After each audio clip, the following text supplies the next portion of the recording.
All right, we're live. Thank you, everyone, coming back in. Welcome to the Proud Masculine Wednesday, 7:45 p.m. live stream, coming to you live on Christmas, December 25th, 2024. Uh-oh.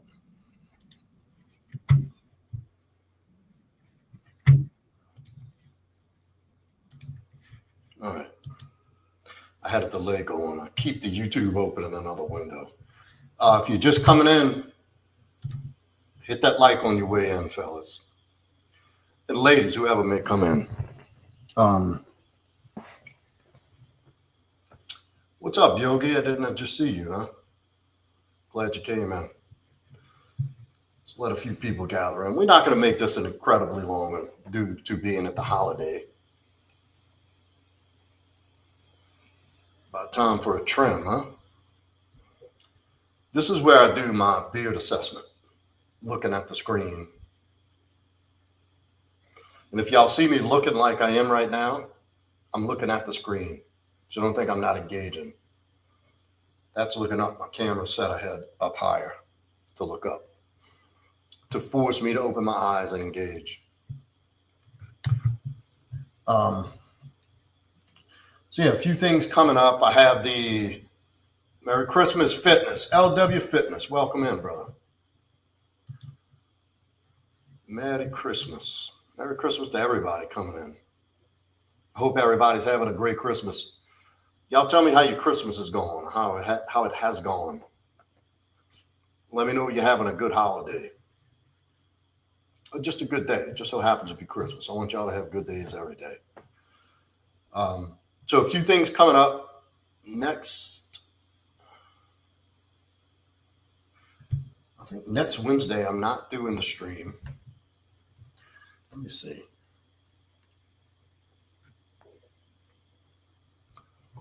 I'm having a great day, man. I really am.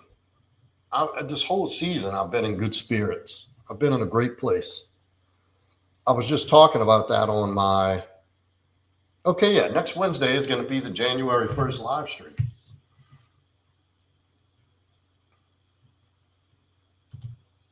Very good, Yogi. I like that. I'm grateful for so many things that I have in my life that it had no other choice but to be a good day. It was just like an added value being the time of year and getting to see some of the things I don't like, but I don't pay attention to that. I try not to buy into that. If there's one thing I would like to have had more time with my son, which I got to see him for a while, but he's getting older now, you know? I've had a lot of time with him when he was younger, so I'm grateful for that. But I have so many amazing things happen in life that I don't have the need to sulk about anything and feel like I'm missing. So next week will be the January 1st live stream, the first live stream of the new year, on the first day of the new year. What I did was I put in a poll out there, like a community poll. There's 3 topics to choose from. I would ask that you please go to that and take a vote on it. And that will be what we go, that will be what the stream is about. If it's even, I'm just going to pick something. I've heard how to draw the Holy Spirit closer to be thankful. That's right. Gratitude is rooted in spirituality. Gratitude is rooted in God's love. You know, if you think about it, that's a great starter. I think I've made all the announcements I had to make. You can't lose. You can't go wrong living in the spirit of gratitude. If all you have in mind is how grateful you are for what you have, there's no room for the shit that you think you need to have or you're unappreciative over that doesn't even have room to exist in your psyche. Obviously, it's unrealistic to think you could constantly be in a state of gratitude. Just being that our brains are programmed in negativity. Why? Because negativity was a defense mechanism for us to always expect the worst. You know, millions of years ago when the human brain was evolving, We basically lived to survive. And that's what the whole brain and the nervous system, everything was put together to help you live one day to the next, 1 minute to the next, to do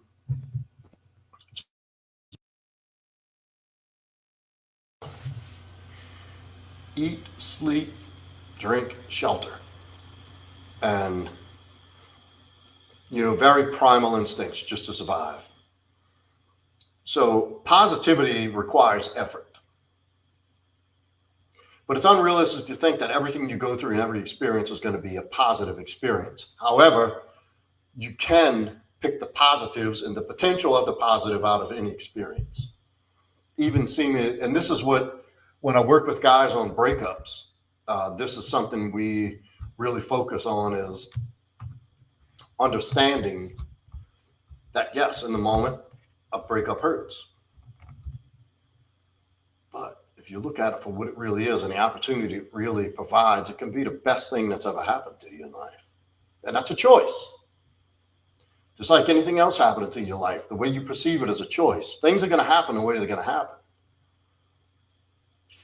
It's and part of making that choice to turn it into a positive is learning from it. And the first thing you got to do to learn from something is realize that a mistake was made, which to realize a mistake was made, you have to take accountability and acknowledge that you made a mistake, a bad decision, whatever the case may be. And then you have your jumping off point.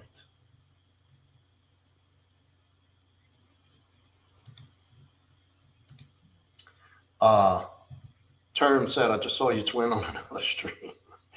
Yeah, I told him to get off. It was my turn to start streaming. And here we go. Thousands of reasons to frown, but you only need one reason to smile. And that's right.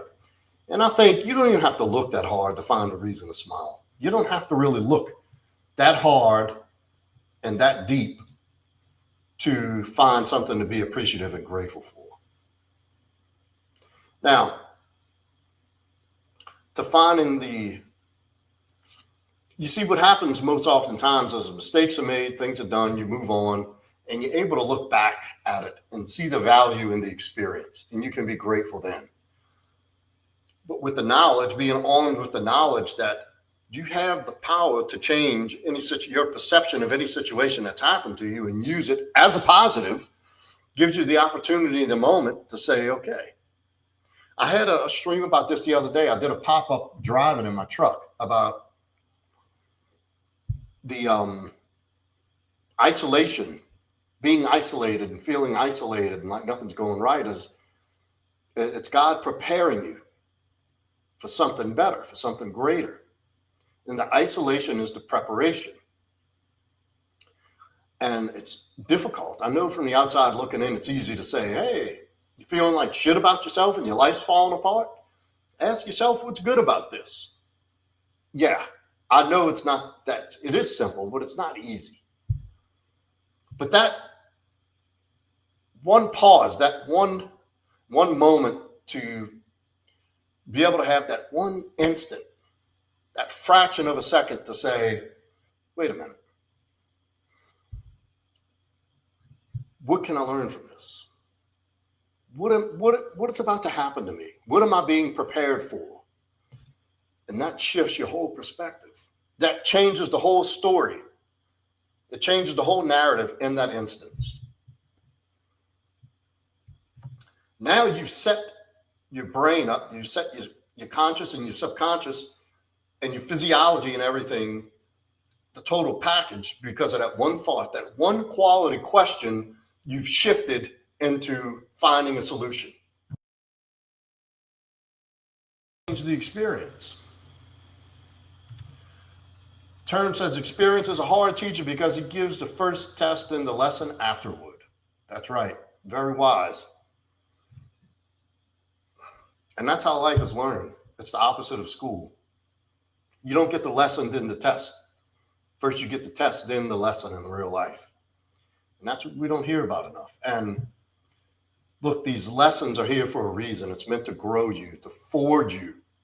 Men need to learn lessons. Men need to learn to go through adversity and handle stress and create solutions to problems, and you need adversity to grow character, to forge a solid foundation of the more adept you are to solving problems and moving through adversity, the further you can go in life, the more you have to offer the universe. And I think we've been plagued with these weak mindsets. You know, once upon a time, men had rites of passage into manhood. And, you know, one point, this world was not a safe place for humans to live in. We didn't have roads and cars and guns and, you know, cameras and police and buildings and, you know, all these amenities that we don't even realize that it really wasn't that long ago in the big picture when you were running around naked, dodging vicious saber-toothed tigers and super apex predators that were constantly trying to kill you. You had disease, you had nature, all these things were around that was designed to kill you. The survival of the fittest was the order of the day. And it's not like that anymore. Men don't have to be challenged to grow. It's like we live in this comfortable society where I don't feel like it. Well, I don't want to do that. No, it's men are getting drug around, making decisions about their feelings, being raised by single mothers, households, being raised by single moms, which is an epidemic. It's the highest it's ever been in the history of humans since civilization. And like life's on fucking easy mode, too easy, to where it's actually having a really adverse effect on society. And right, I agree with this. It is like that, but now it's a psyop. 100% Yogi. This is all done. This is all intentional. Y'all need to know that. It's all intentional. How else would the powerful elite control billions of people if they really understood their true power as a collective? What if everybody came to the realization at one time that we could be rich and have things without relying on money? That we would be much healthier on our own, growing our own food, exchanging with each other, helping each other, raising families together, sticking together as a collective, making decisions collectively. But also, besides that, ooh, I like that, Yogi. Now the body is safer, but the mind is a battlefield. That is so true. It's very profound. I don't know who this Yogi is, but he came into my stream tonight, and this guy's got some wisdom. I love it. He's very laid back. I'm guessing his yogi means he's a yogi. And he sounds very spiritual, Eastern spirituality, hints of Taoism. The Amish do that. That's right. And you notice, I don't know if you've ever met an Amish person in real life. I have. Very well put together people. Calm, caring, compassionate, genuinely curious. All of them look healthy as fucking horses, like stout, tall, great complexion, you know, big muscular fucking hands with forearms like they use shit. And the wives have this demure appearance, very feminine and soft, very soft-spoken and sweet. Men are very tall, strong, postured up confidently, like naturally strong men from doing strong shit, from doing hard shit. And I think that's what's missing in society is men having to do hard shit.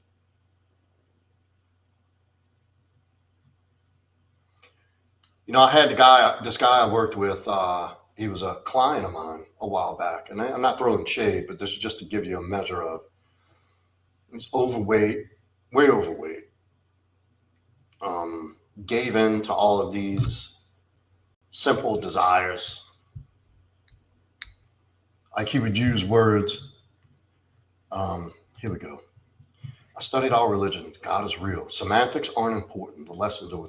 Amen, brother. I believe the same thing. I think all religions take us to the same place, to seek enlightenment. all winds up at the same place.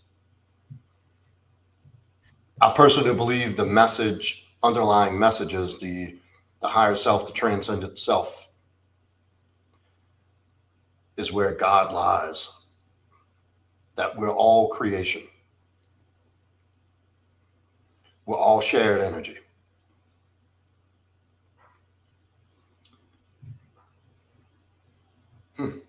Thank you for that, Yogi. So I met this guy, and he used to use words like, and he had the weakest fucking mindset. And he had a very strong masculine father, a traditional Middle Eastern father. You know, a real leader of his family. And this guy used to say stuff like, I can't stop eating. I can't help it. What the fuck? I can't wake up. I can't help it.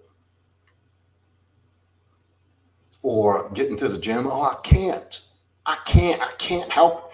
There's no fucking words that infuriate me more than hearing a man saying, I don't feel like it, or I can't help it. Then why the fuck are we even speaking to each other? Why are you coming to me for guidance if you can't even help it? If you can't help it, there's sure not the fuck anything I can do for you. And I think that's one of the primary things to start with is your inner monologue, your self-talk, the story you've written that tells you I can't, or I can't help it. Oh, that drives me nuts when I hear people say that. That's just how I am. I can't help it. No. You've programmed yourself into being this fucking helpless victim. And going back to what Yogi said, I think this is exactly where they want society. And this mindset is, I can't help it. I really believe that's what they want. But anyway, growth requires discomfort. Pain is usually the catalyst for the greatest growth. And I know it's not necessary, but that's just the way it works naturally. Nothing grows without pressure. Pain is the pressure that facilitates the growth. And you kind of think of it as Rob Marine, salutations, brother. Thank you for dropping in. You kind of think of it as a tree growing, like a sturdy oak tree. And it digs its roots and it spreads. But you know what causes the trees to dig roots? Is not perfect conditions, not a smooth, level surface, but just the right consistency of soil and perfect degree of sunlight all day and a nice little wind to blow the dead leaves off and, cool 72 degrees to facilitate. No, man. The strongest trees grow in the worst conditions. They don't topple over, they dig deeper roots, they grow deeper roots. It's the turmoil that causes the growth for these trees.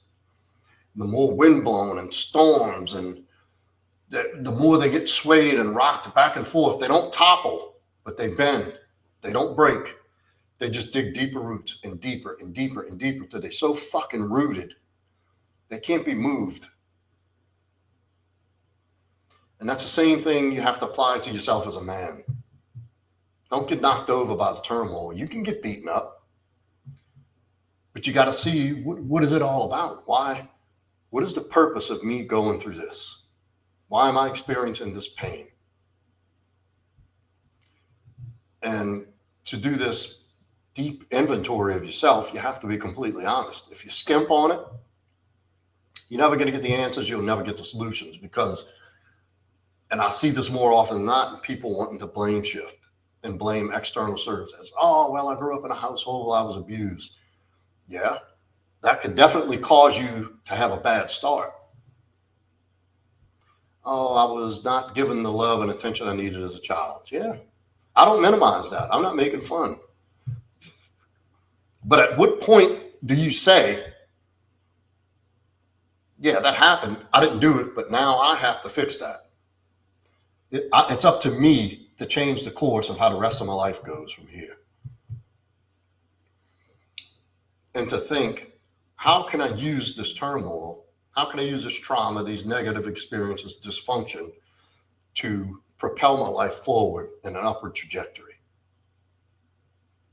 And the most important question that people always seem, and I've done this, has been my last resort, is ask God to show me. Ask God to teach me. What am I supposed to learn? What am I learning here? What are you giving me this information for? What's meant for me on the other side of this?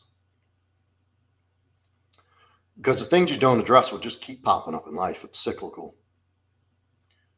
You'll just keep having the same experience in a different form, like bad relationships.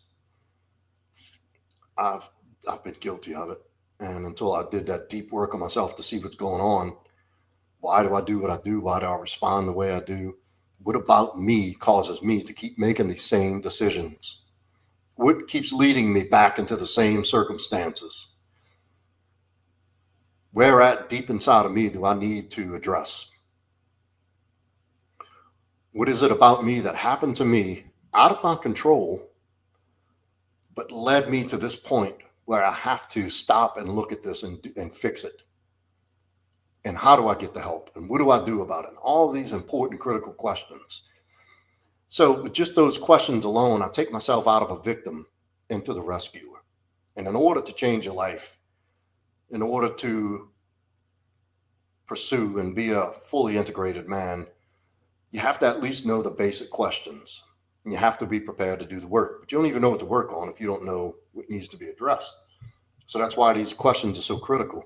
But then you immediately change the narrative. You change the story from victim into victor. And it's a process. But it all starts with these real simple questions and asking God for guidance. And you would be amazed that when you become inquisitive about yourself and seeking God, the answers you get. Asinta. Hey, sweetie. Welcome in. You'd be surprised how the answers come. You'd be surprised at the information that just comes out of nowhere. Seemingly out of nowhere. It's directed, it's divinely directed straight to you the way you need it and what you need to hear and what you need to do. But it appears in all kinds of crazy information. I remember, I got one for y'all. I just graduated college. I was 30. Shit. I don't even know how old I was in 2009. 14, I was 38. It's about 33 or 34.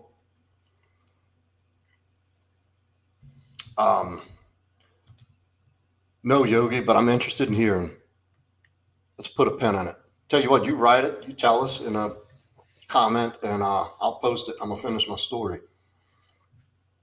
I'd gone back to college because I'd finally gotten out of that narrative that I'm a nobody, that I'm a criminal, that I was destined for nothing. And I started believing in myself, like, holy. I always had a belief in myself that I was resilient, but I never knew the potential I really had. I didn't. You know, I would always look at things like, got out of that one. I didn't realize it was my resourcefulness and God watching over me that got me through some insanely hard fucking times in this life and dangerous. Anyway, I just graduated college. I'd gone back to get a degree, and I got it. That's another strange instance that all the things that I needed to happen happened for me. I just went forward on the journey fearlessly, and God provided. So I'd gotten this top tier job right out of college at an oil refinery where, you know, they had thousands of people apply yearly to this job. And I got one of the positions.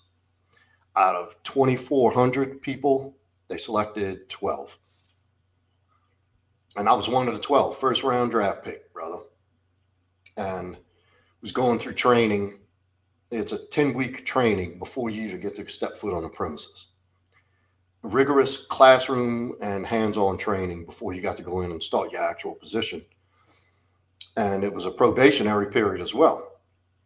You really had no protection from, you had no protection for labor laws and all that kind of stuff, like business law. You were on your own, and they could at any point just come tap you on the shoulder and say, hey, you don't have a job. And you had no leg to stand on, and you signed legal documents stating so.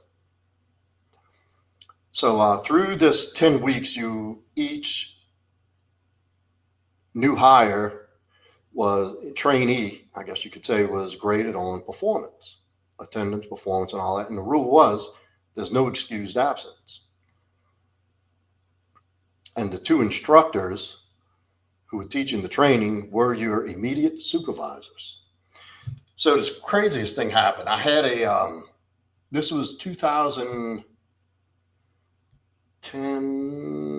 2011, 2010. I'd had this ticket from running a stop sign, walking through a stop sign in 1998 that I had completely forgotten about. This is before I knew my wife at the time, my ex-wife. I was still getting in shit. And the training for this new oil company, this corporation, had just started. I was a weekend, the letter comes in the mail. I look at it. I just threw it on the counter. Didn't think nothing of it. It was like telling me I was in the collections. And it didn't say, it just said Jefferson Parish, the assessor's office, Department of Tax and Collection, something like that. And I didn't pay any mind to it. I didn't even read it. I was just like, what the fuck is this? And unbeknownst to me, my wife had come home.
Can y'all hear me?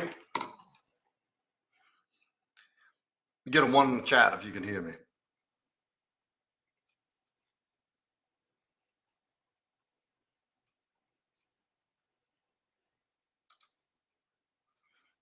Okay, you can hear me. Okay. I don't know. Something had just happened with my mic. It just went out. I don't know what the fuck happened. Anyway, I think I left off. I know it's not going to sound as good. Y'all just going to have to bear with me. What's up, Bob, New Jersey? Glad to see you, brother. Rob Marine, you came in from the last stream. Good to see you. Anyhow, unbeknownst to me, the wife had looked over this letter, and it had something about sign this letter if you wish to contest. So I didn't even know. I didn't read the thing. She did. She signs it and sends it back. Well, a week later, I get a subpoena in the mail to appear in court to contest this collection. And I'm thinking I just got subpoenaed for the traffic ticket. I'm like, 98 to like 12 years later, why would these people be coming after me for $160? Well, it was because she'd signed it and sent it back to them to contest the collection. Had I known, I'd have paid the damn $100-something and been done with it. So I took the letter in. I took the subpoena in to my instructors, who were my immediate supervisors. Said, hey, guys, this came in the mail. What do you want me to do? Because after the training, you start in the actual facility and then you get your hours and then you get your days off. I said, look, I can just go handle this when I get on shift. And they said, well, don't do that. Don't risk that, not show up for court and have something silly happen where you get a, brake tag ticket or some kind of ticket and you have an attachment for your arrest. Then you get locked up, then you lose your job. They said, we used to take tests every morning. The beginning of the day, the first thing every day was take a test. It was about a half-hour long test on all the material we'd covered on the day before. And that was part of your evaluation. So they said, look, just come in here. Hunter, attend to that. They said, come in, take your test. They said, how long are you going to be? I said, maybe 2 hours. They're like, all right, come in, take your test, turn your paper over, get up, go take care of your thing and come back. Motherfucker. Thank you, Hunter.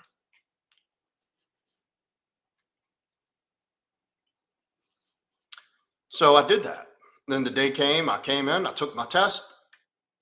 I flipped my paper over, signaled to the instructor that I'm heading out.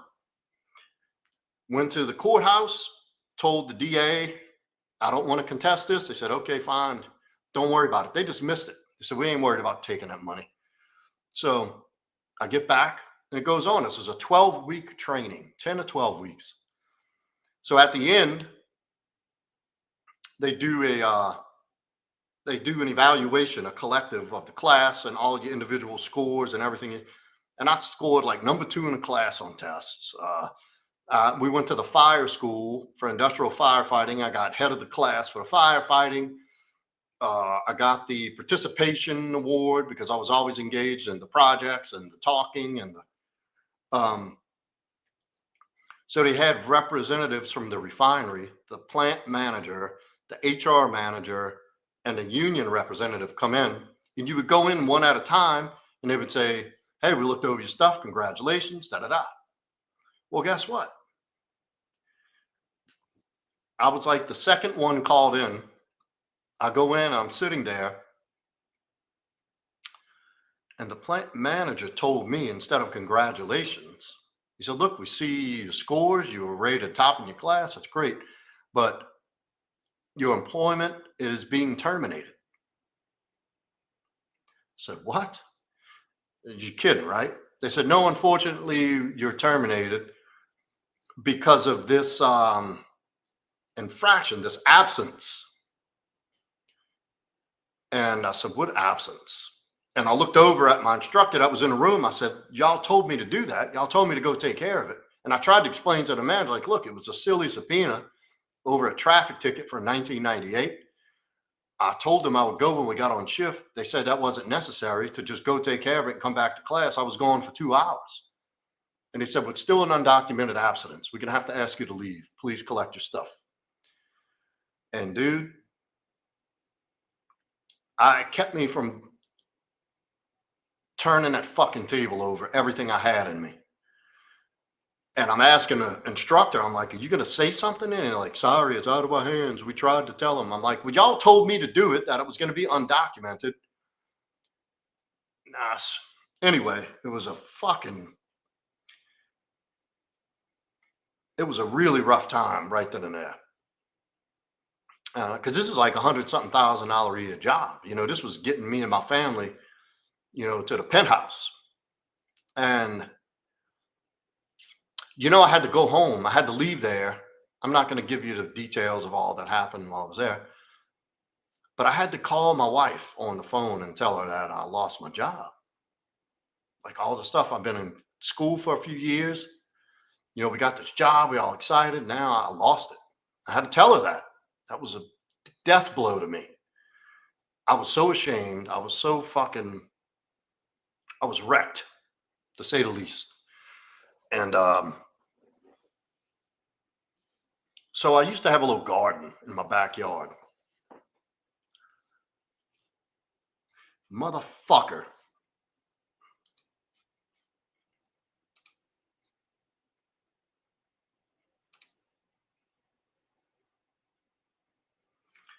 Where are these pieces of shit coming from? Hunter, are you on here? Can you take a look at that? Make sure that doesn't keep happening. Anyway, I'm in my backyard, all right, tending to my garden, and I got the blues. I'm feeling sorry for myself. Why me? How did I lose my job? And this is sometime after Hurricane Katrina, so they still had, not everybody had fences rebuilt. They had just been bulldozed in a bunch of houses. We had a massive devastation where we're from, and behind my house they had this wide open servitude. It was just like this grass, probably 25, 30 yards wide and hundreds of yards either way long. It was a servitude for the service trucks to reach the power lines and stuff. And I'm kneeling down and this piece of paper comes blowing through my yard. And I'm pissed off at the world. So I'm like, motherfuck, look at these people can't pick up their trash. It's like a folded up piece of, it looks like a paper torn out of a notebook. And I look at it and I open it. And it was a piece of paper with printed, it said attitude. And it said something about a champion's mindset, that it's something along the lines of our life experience is, the outcome of our life experience is 99% determined on our attitude we have about them, not what actually happened. You know, to paraphrase, it's not word for word. But that just hit me. Boom. Blew me back. And it's something I'll never forget. And that was one of those God moments, one of those life-changing moments that were very profound. And about maybe an hour or less than an hour later, I get a call from the school that I gotten my degree from. And I got called into the head of the programs. It was a technology program. I got called into his office, the head of the director of the program. And he says, look, I want you to come in the morning, 8 o'clock in the morning, be here. So I went in and he had this book. And he tells me, he said, you see this book right here? I'll tell you how he did it.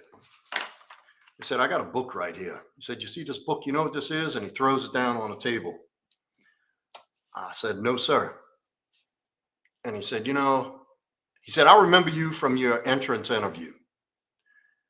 He said, you were this close to not being accepted into this program because I'd had a debilitating injury. I had a criminal record. And, to get a job in oil and gas, especially a top tier corporation, like you got to have squeaky clean record. You got to have a clean bill of health. And they're like, here, this guy is coming in here with a documented debilitating injury, criminal record.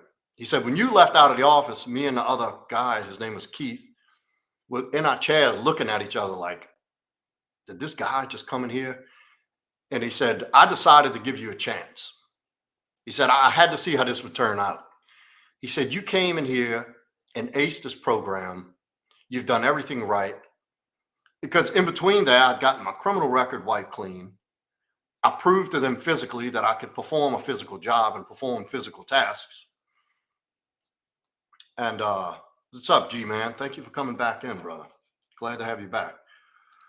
And he said, I'll be damned if you didn't come out like on top of this program. He said, you blew my mind. He said, I'll tell you the truth. Neither one of us believed you were even going to finish this. He said, and here you are, out of the first class, you're hired at a top 5 refinery right out of the gate. And he said, and he opened his book. Hey, hi, Lopez. What's up? Merry Christmas, brother. Thank you for coming in.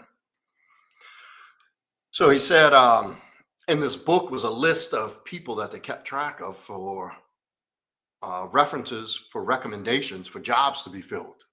Because all these oil refineries in the area, which oil is a prominent field here in Louisiana where I live, they would come straight to the school to look for candidates, and they would call the director and say, "Hey, you got any prospects?" And he opens his book and he says, "Come see." I walk around the table and he points. He said, "Look at this. First name on top of the page was me. And it was an evaluation of me, of all the things that I've done. My grade point average, my attendance, everything was in this book." He said, "You were my top candidate as a reference." And he said, "You still are. I heard what happened." Now, this is a guy who was a Vietnam vet. He was a Green Beret. He fought in the jungles of Vietnam with the Koreans and the indigenous Vietnamese, the Montagnards. And this dude had been wounded. He'd seen combat. This dude didn't give a fuck about anything, but he's smart, smart, smart. Very well put together. He's like, "So take the rest of the day." He said, "Go feel sorry for yourself. Don't do it here. Go home, go feel sorry for yourself. Come back in the morning, I already have you an interview lined up." And it was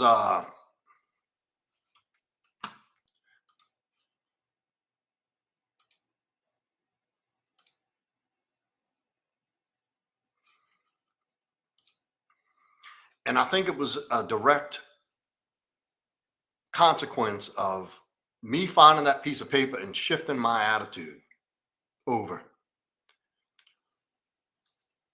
that opened that door for that opportunity, which that circumstance led me to the next big job I got. I worked for a subcontractor in a refinery for almost a year.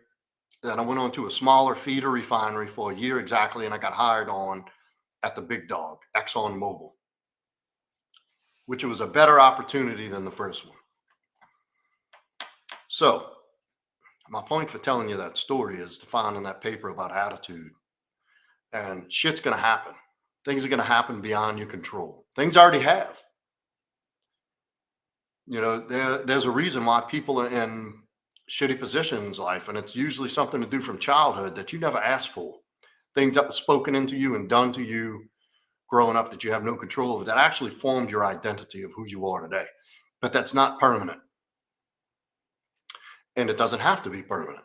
Matter of fact, I look back on all the things that I've gone through and all the things I've been through in life and childhood and hard times, and it's forged me into the man I am today and made me capable of withstanding things that regular people just don't seem to be able to get through. And so instead of looking at that as me being a victim, I look how that puts me ahead of the game. And I've had an interesting life, to say the least. Now, I'm not going to get into all that, but all this transformation really started right then at that moment, I'd like to say. Is that I read that paper about attitude, and I truly believe that was a godsend. How else can you explain a piece of paper blowing across the yard, sticking to my leg, and me about to tear this thing up and read it, and it's all about exactly what I needed to hear right then and there. And it was right then and there that I started rewriting that story. I made a decision to look for a solution rather than wallow in the problem. And I'm not saying it was perfect after that. Like every day I did the right thing, and every day I had this great go get 'em attitude, and nothing like that. I still had struggles. I still had things happen. But what I have now is a different perspective. And that's what it requires for growth. You have to go through the hard times, but you got to see why. What's it preparing you for? What's the next thing you're preparing for? And at the very least, being able to rewrite that story in the moment by asking a simple quality question. And that's what it's all about.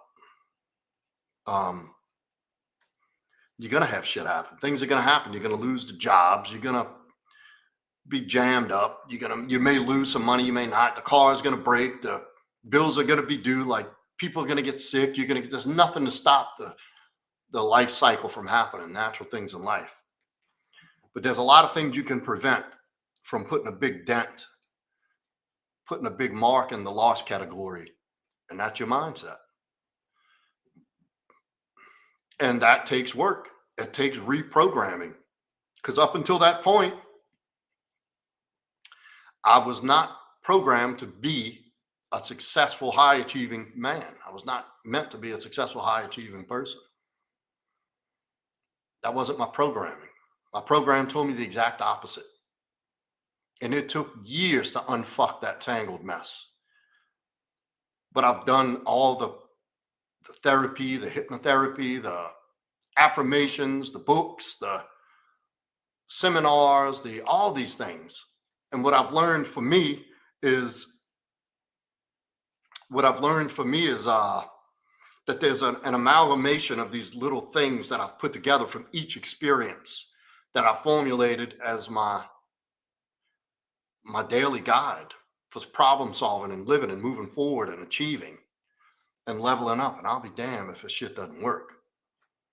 And I still, to this day, armed with all that knowledge and information, I still have times when I'm sulking. I still have that inner bitch telling me bad things. Oh, that's not fair. No, I don't feel like it. Oh. And the key to that is to killing that part of yourself.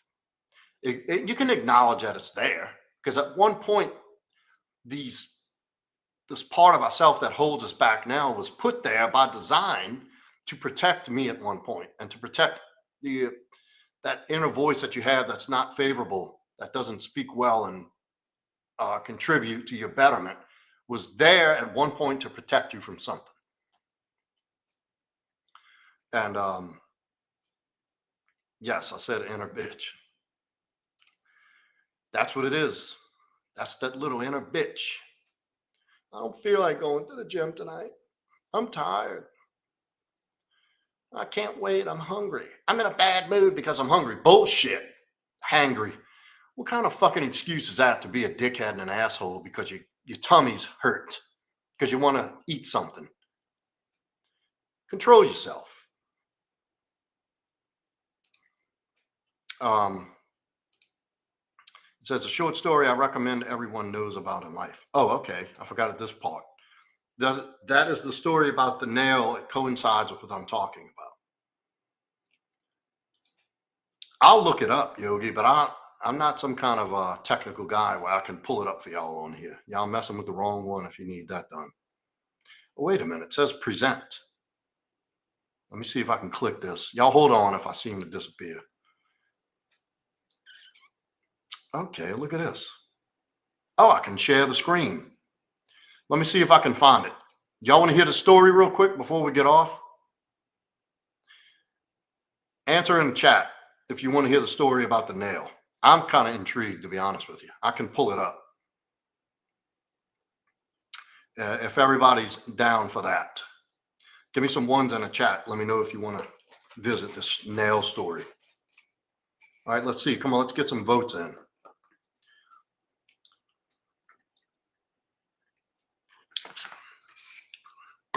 Hunter says yes. G-Man says sure. Bob says one. Ones in the chat, not words. Ones. Get a few more and we'll do it. All right. Y'all sit tight a second. I'm not going to, you'll probably still be able to see me in the camera, but I'm not going to see y'all. I got to pull up a page.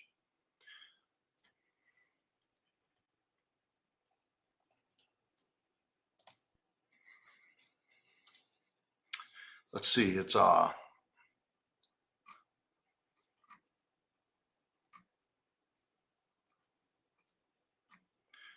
Nail That Lost the War.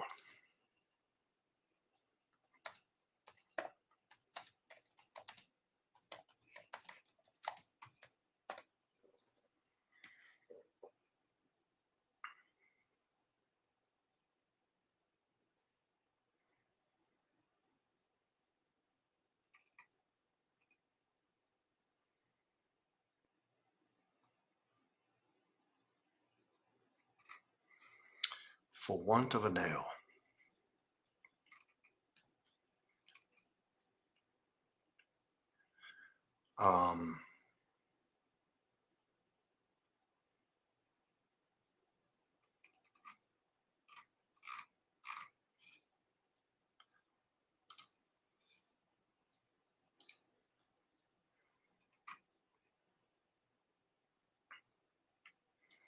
All right.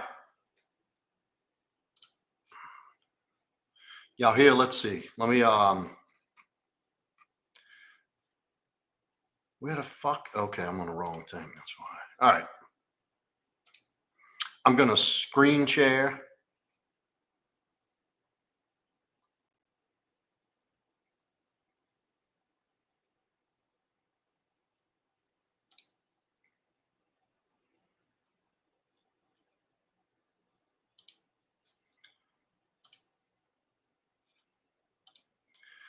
All right, let me see something.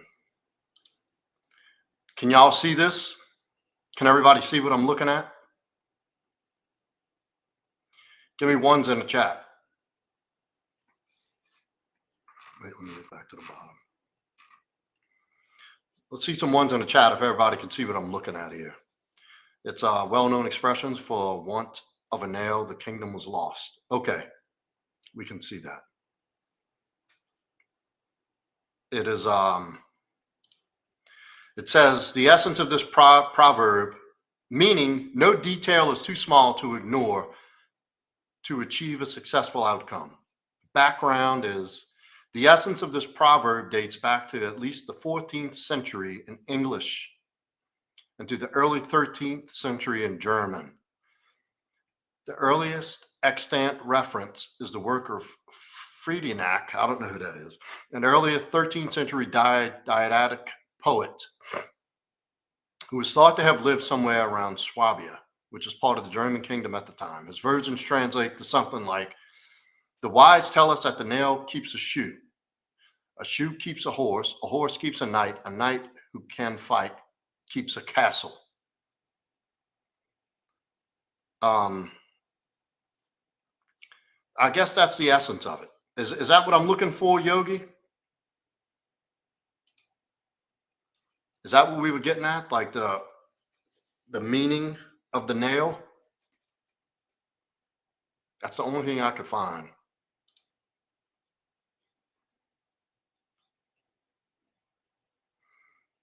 Yogi, you there, brother?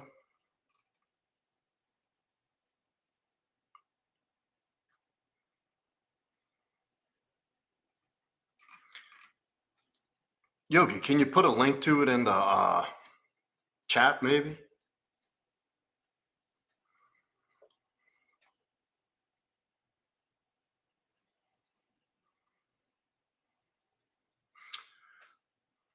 But anyway, the whole purpose of the story goes, there was a rider to deliver a message. Go ahead, I'll post it as you're saying it. This will be the last thing we do before we shut it down, fellas. And remember, the super chat's live, so y'all can donate. I hate to say it like that, but I forget to mention that in the beginning.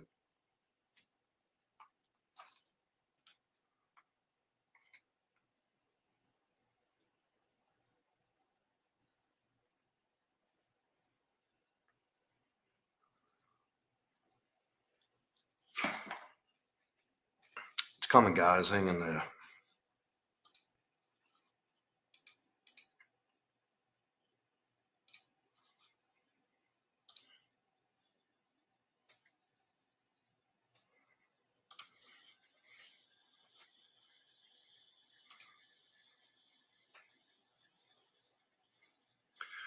We're at almost an hour too, guys. We're going to be shutting it down after this. If y'all have any questions about anything or want to proclaim, please do so. Because after this, we're going to end the stream.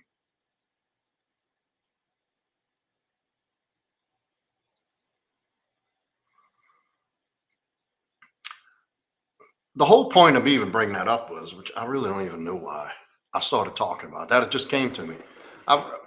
I just wanted to come in here and express. Okay, here we go. For want of a nail, for want of a nail, the shoe was lost. For want of a shoe, the horse was lost. For want of a horse, the rider was lost. For want of a rider, the message was lost. For want of a message, the battle was lost. For want of a battle, the kingdom was lost. And all for the want of a horseshoe nail. I see. That's awesome. Dude, I don't know who this yogi guy is, but he coming in hot tonight, huh? Shit. Coming in with some wisdom. I love that. And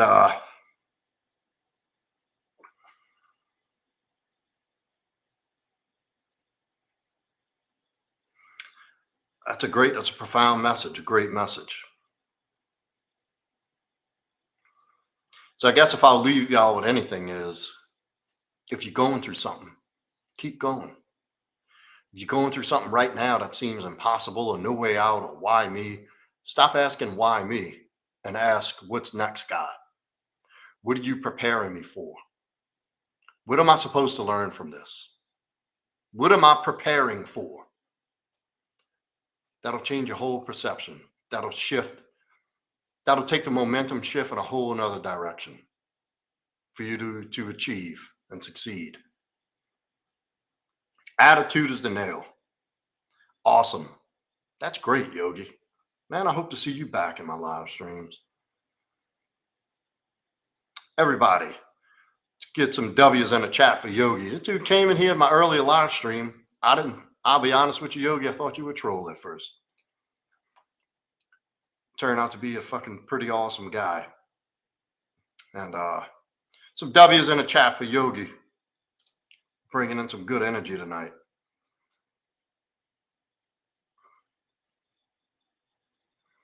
And remember, you're going to go through hard shit, guys. But it's not for no reason. Anything that comes along that slides across your plate in life that gets a little heavy or knocks you sideways is meant to do that. Now, obviously, if you keep doing the same thing over and over again, you're just making bad decisions. And you're making bad choices. But it's still lessons. And these lessons are put in front of you to learn. And to learn, to grow. To grow is to succeed. And that's the trick, isn't it? The growth. There's no destination. It's the journey. It's the steps. It's the path. And that's what most people lose sight of. So take that with you. And thank you, everybody, for coming in tonight. If you have not yet, hit that like and subscribe. Hit that notification bell so you know when I go live again, which will be tomorrow night. We'll continue with the 100 push-ups for 100-day challenge live stream. And yeah, we'll pick up from there. Also, in my, not this live, but my 100 push-up challenge lives, in the description, there are links to my email, my Instagram, if you want to set up some one-on-one coaching. Also, there's a link to the Telegram group, the 100 push-ups for 100-day challenge Telegram group, where we just go in there and hold each other accountable. I would love to see. And if y'all don't know what that is, it's to perform 100 push-ups for 100 days in a row, no stop.